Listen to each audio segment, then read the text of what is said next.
This morning on World News Now, breaking news, the giant explosion and fire at a northern Texas fertilizer plant. The blast was so intense it could be felt miles away. The victims, the mayhem, the heartbreak, and now the search for answers. It's Thursday, April 18th. From ABC News, this is World News Now with John Muller and Diana Perez. Morning, everybody. In a week of so much news, we have a truly disastrous situation unfolding this morning. That's right, and we want to begin this half hour with that breaking news from Texas. It is a fatal explosion that happened at a fertilizer plant.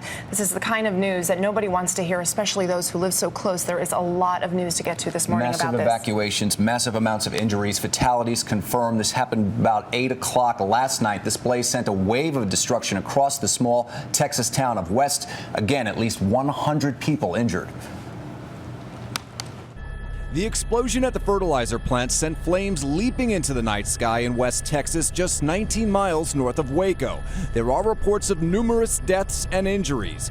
Dozens of emergency crews responded to the blast. Roads leading to the fire were jammed with emergency vehicles. 10 buildings were reported to be on fire, including a school across the street from the plant. Officials set up a triage center on the football field at a school to treat the injured until they could be transported to area hospitals.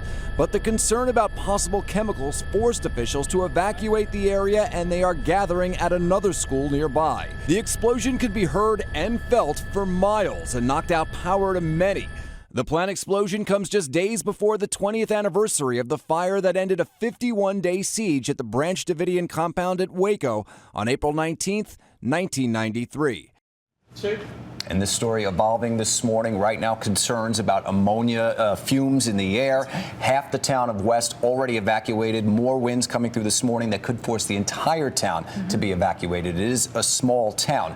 A nursing home, apartment complexes, up to 50 homes, potentially heavily damaged. That's right. The numbers could be staggering when this adds up. And we're going to get a press conference later in the morning to give us some of these hard numbers. But right now, a really explosive situation. And we actually want to get to Jim Ryan, who has been on the scene for quite some time. He told us that he is about 2 miles away from it. He is right now joining us. He hasn't been able to get very much closer to that, but he tells us he does. He's been able to see the fumes. He's been able to smell the fumes. Jim, are you there? I'm here, yeah. It was primarily the smoke that was coming from the building that I think people were sensing around the community. It smelled like a house fire, any building fire. Hazmat crews have been out, hazardous materials experts with monitoring equipment to test the air for any trace of the sort of anhydrous ammonia that might have come from that plant. So far, they haven't really been able to detect any outside the plant. That's good news. But there are still tanks inside the facility. And inside that factory, the fire is still burning. Firefighters have not yet been able to get inside there. So that is still a concern about another explosion perhaps, or the leak of some sort of ammonia. Right, there is a second tank of fertilizer, we are told, inside that plant. We were also told, like as you mentioned, that the fire itself right now, while burning, is considered under control. But there is a very real concern that there could be another one of these massive explosions of a fertilizer tank, the one that remains still intact. Is that correct? Yeah, that's right, and that's what the reason is for the evacuation that's going to last throughout the night. Several square blocks around the area have been evacuated. Essentially, a large percentage of the community has packed up and gone away. I watched as people loaded up into the backs of pickup trucks, a dozen or so, just to get away from the scene. Now, Jim, we're seeing some video here of what seems to be extensive damage to some of the areas around the plant. And, a lot of the people haven't been able to get up close to the plant, so we can only imagine that this is blocks and blocks away from the actual blast. Can you tell us some of the things that you've seen? Well, I've seen buildings that had their windows shattered out, and they were some distance away from the factory. Across the freeway, in fact, some folks who live in a residential neighborhood said that their windows were all blown out. So that the damage area is quite wide, even well away from the factory itself. We know now that this explosion, actually monitored on Richter scales, as a small earthquake. That's right, apparently 2.1 on the Richter scale, according to U.S. government efforts. Talk about the firefighters. Now, we know that West Texas, a small town, is made up of volunteer firefighters. They've been working all night, and clearly they are one of the biggest concerns because they were in there fighting the blaze initially, and then that massive explosion. Now, we know that there are fatalities. We don't have a number attached to that, but the big concern, of course, is for the firefighters who were right there when that huge explosion, as you mentioned, a Richter scale earthquake-type explosion that was felt 50 miles away took place. Are you seeing more firefighters from other surrounding towns and the state of Texas coming into the area to help at this point? Yeah, absolutely. The freeway was jammed, in fact, in both directions. Interstate 35 from down south at Waco and north toward Dallas-Fort Worth, the emergency crews rushing into the area. Among the volunteer firefighters in the town of West is the mayor of West. He was responding to the fire at the factory. Was about 2 blocks away, he said, when suddenly the ground shook. He said his hat was blown off. The rearview mirror on his pickup truck was knocked off.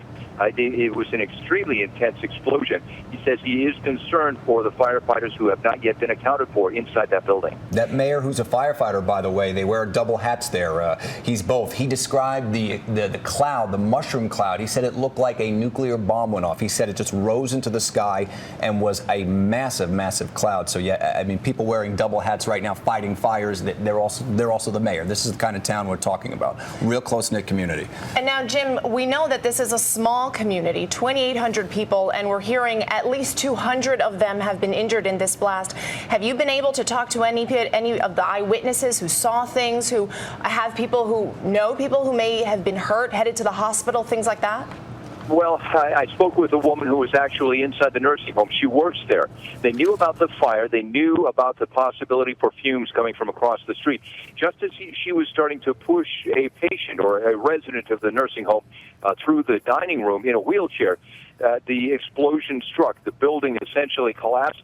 The woman suffered cuts and bruises and was concerned about internal injuries as well. She rushed to a friend and was taken to the hospital by a pickup truck. Meanwhile, ambulances were gathering up over at the football field where triage operations were underway. Now, we know that it's between 50 and 75 structures that were damaged. Among them, we have a middle school, we have a nursing home, and we have an apartment complex. And there are reports that the roof of that apartment complex may have collapsed at this point. So there's no telling how many people have been injured and perhaps killed. Are you hearing what the efforts are going to be overnight to make sure that everybody is safe? Well, it's just a matter of getting as many people as possible out into those neighborhoods, firefighters and state troopers and police, folks to go in and do a house-by-house search.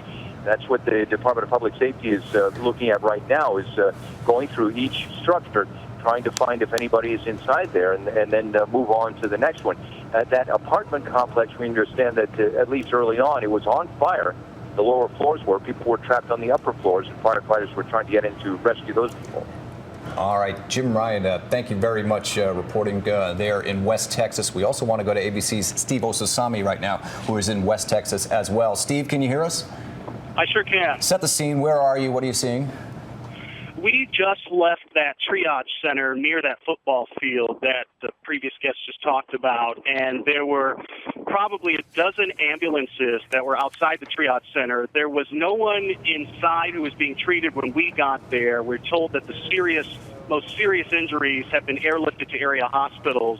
What they're doing right now is search and rescue, and they kicked us out of there. They wanted us out of there fast because in the event that they found anyone alive or injured, they wanted to bring them back to that triage center and then airlift them to the hospitals as needed.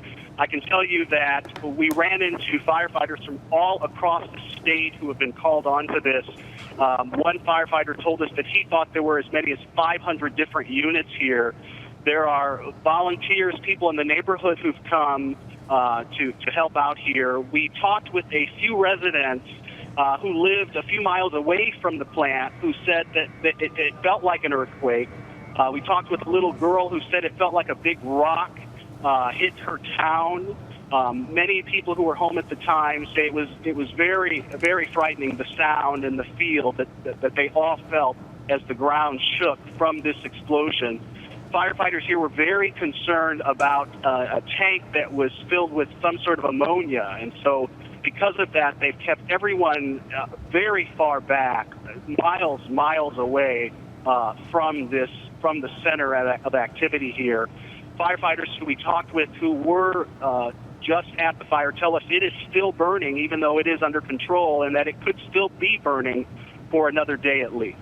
And so now, Steve, we were able to talk to a woman, one of our producers was able to talk to a woman who said that she was running toward the scene and she saw people being wheeled out of this nursing home, and many of them were bandaged, but many more were not bandaged, bleeding profusely from many areas. And the worry is that people are still trying to help those who are in need, but there's a problem with the air quality, or at least that's what some people believe.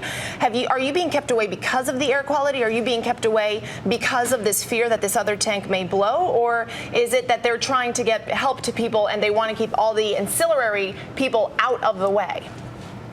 Well, you know, we're not quite sure what's happening with that nursing home. I can tell you that we are about 2 to 3 miles away, and the air quality from what I can see and smell on my own appears fine.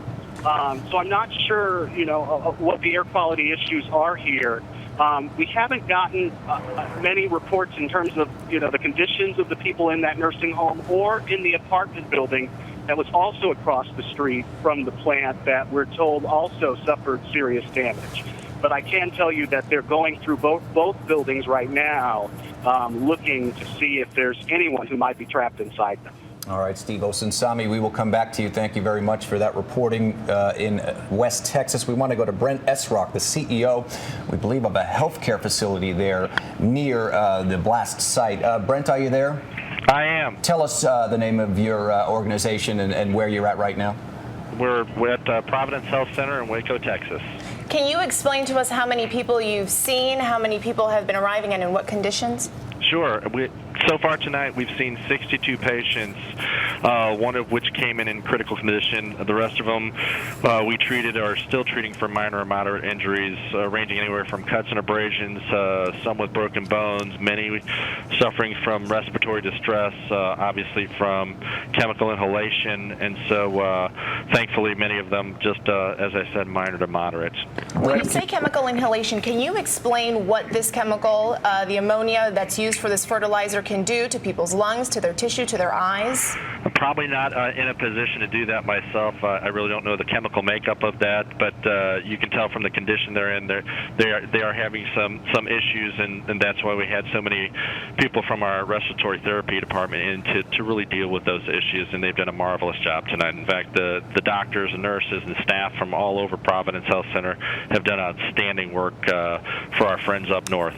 Brett, the people you're treating right now at Providence Health Center, the people you're mentioning with lacerations, cuts, the minor type injuries, besides the one critical that you mentioned, are these people who were in the town a mile away? Are you treating anyone there that was actually working on the fire before the blast? At this point, we don't have any emergency personnel at the hospital, no one from EMS or the fire department or police. These are all just residents of the area. All right, Brett Esrock, thank you so very much for joining us, and good luck to you and everyone on your team. This is going to be a long morning for you, as we can only imagine.